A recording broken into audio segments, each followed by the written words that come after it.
tiếp tục với cái xe 86 nha các bạn. Xe 86 này hiện tại thì xe nó là 50 ngoài các bạn. Đó, xe 86. Cái đó là xe nó đúng là 86 nhưng mà cái phần máy á, bộ ruột á, tức là đầu nòng trên của 78 nha các bạn. Bây giờ cái này mình sẽ làm lại cho nó là lên bộ 100 luôn các bạn. Để lên bộ 100 thì đầu tiên thì mình sẽ tháo bỏ hết phần cũ của nó, là mình chỉ giữ lại cặp lốc nha các bạn. Này chỉ giữ lại cái cặp lốc thôi, cặp lốc của nó các bạn. Còn cái phần tủ đầu nè sẽ lên đi tủ đầu của Dream luôn các bạn, như thế dài là đẩy lên 5% á, sẽ lên cái đũa Dream luôn.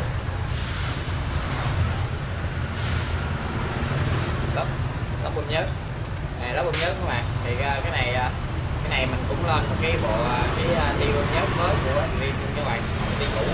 Cái ti cũ của nó là ti 78 thì nó nhỏ hơn. Rồi để thấy là ti nhớt cũ của nó rồi. Để nó tiêu rồi. Cái ti bơm nhớt cái ti bơm nhớt của 78 thì nó ở đây nè. Cái ti này nó to hơn, nó mập hơn, cho nên khi mình gắn cái dền mới vô á thì nó không được. Mình phải tay về cái ti bơm nhớt của Dream các bạn. Đó. Rồi nó tới cái phần động cơ thì đầu tiên nó thay một cái dơ 100 các bạn. Dơ 100 đó, thì rồi thứ hai một cái lọc xi lanh 100. Clip trước mình có làm một clip thì lên 100 rồi. Cái này thì clip này mình cũng làm nó ngắn gọn hơn các bạn. Ở đây thì cái đầu là 100 luôn. Cái bộ lên một cái bộ nồi luôn các bạn. Này của BR cái lượng rất là tuyệt vời. Và một cái bình xăng 100 luôn các bạn. Và đặc biệt cái này lên 100 mình sẽ lên 4 số luôn các bạn. Mình sẽ lên bộ số 4 số luôn. Này, đây là bộ 4 số. Nếu mình đi 3 số thì nó không có đủ, nó sẽ bị dư tua máy như các bạn. Dư tua máy thì là dẫn đến chạy nó sẽ gầm xe các bạn. Luôn gầm cái mình lên hết số thì đi đường máy vẫn còn á, cho nên nó gầm cái xe luôn. Bây giờ cái chân rất là nhiều các bạn. Đó, lên 4 số luôn. Cái này khi lên 4 số, nếu mình đang đi cái bô 50 á thì nên một là thay bô 100 luôn, hai là mình sẽ bóc bô là cho nó khó hơn. Mình đi nó bọt nhẹ các bạn. Còn mình để cái bô cũ á là nó không có lẹ cái máy, cái này là nó bị nóng các bạn, nó khó nó nóng máy.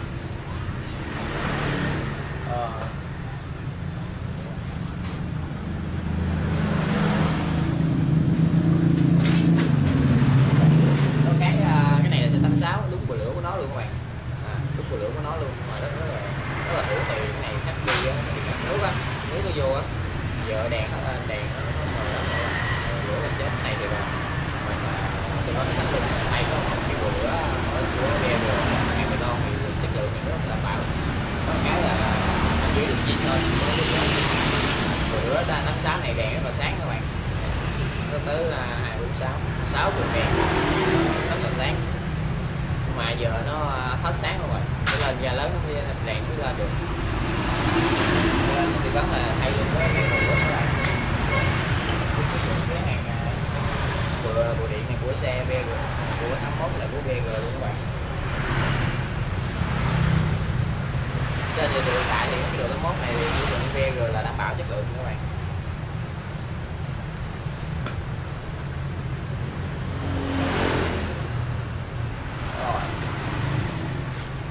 Còn gì nữa ta?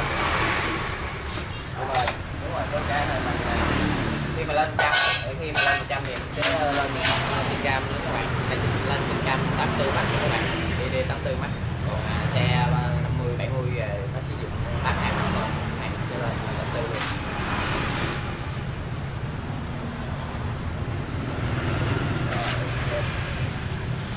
Đó là bằng sơ lược. Bây giờ mình sẽ tiến hành ráp máy nha các bạn. Tiến hành ráp máy xong rồi mình sẽ review lại cho bạn coi. Rồi sau khi mình đã ráp máy hoàn thiện hết thì mình sẽ gác máy lên các bạn. Và gác máy lên thì mình gác chân rồi vô rồi ốc máy được dây điện rồi hết nữa các bạn. Thì bây giờ mình sẽ tiến hành mình nổ máy cho các bạn xem các bạn.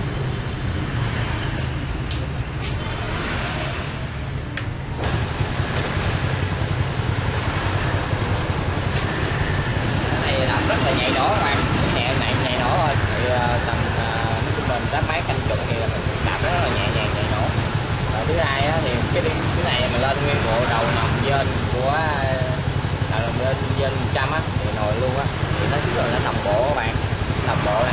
Cái thứ hai á là nó có độ bền cao, cái này là mình để đế nó nhiều đó, mình không cần phải ẩm cái gia công hay là một cơ khí không tiện vớt gì phai gì các bạn, cứ nguyên bộ lên nói thôi để nó sẽ đồng bộ và cái độ bền đi tuổi thọ nó cao.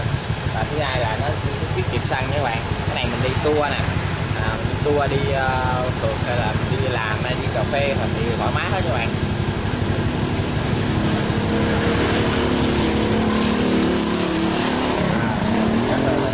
Máy nổ rất em đạp rất là nhạy nổ, đạp nhẹ là nổ các bạn, không phải đạp nặng nề đâu các bạn, lên trăm cũng nặng nề chứ không, cái này đạp rất là nhẹ nhàng.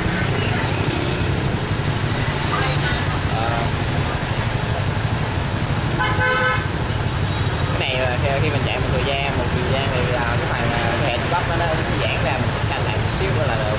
Thì cái đồ mới thì nó vậy thôi, thì mình sẽ canh lại một xíu nữa là nó em luôn. Thì thời gian lúc mà mới ráp á với cho kẹt xi bắp, kẹt xi bắp nó cao thì nó lớn hơn chút xíu các bạn. Rồi mình hướng dẫn các bạn là cái review là cho bạn cái quá trình mình lên 100 cho một chiếc cúp 86 50 phân khối. Trong quá trình làm á, có gì mấy bạn có gì thắc mắc không hiểu thì cứ gọi cho mình hoặc là inbox cho mình sẽ trả lời. Và nếu thấy hay á, thì đăng ký kênh và chia sẻ với mình để cái video của mình á nó được nhiều người xem hơn các bạn, để mọi người biết tới cái cách làm này các bạn. Rồi, cảm ơn.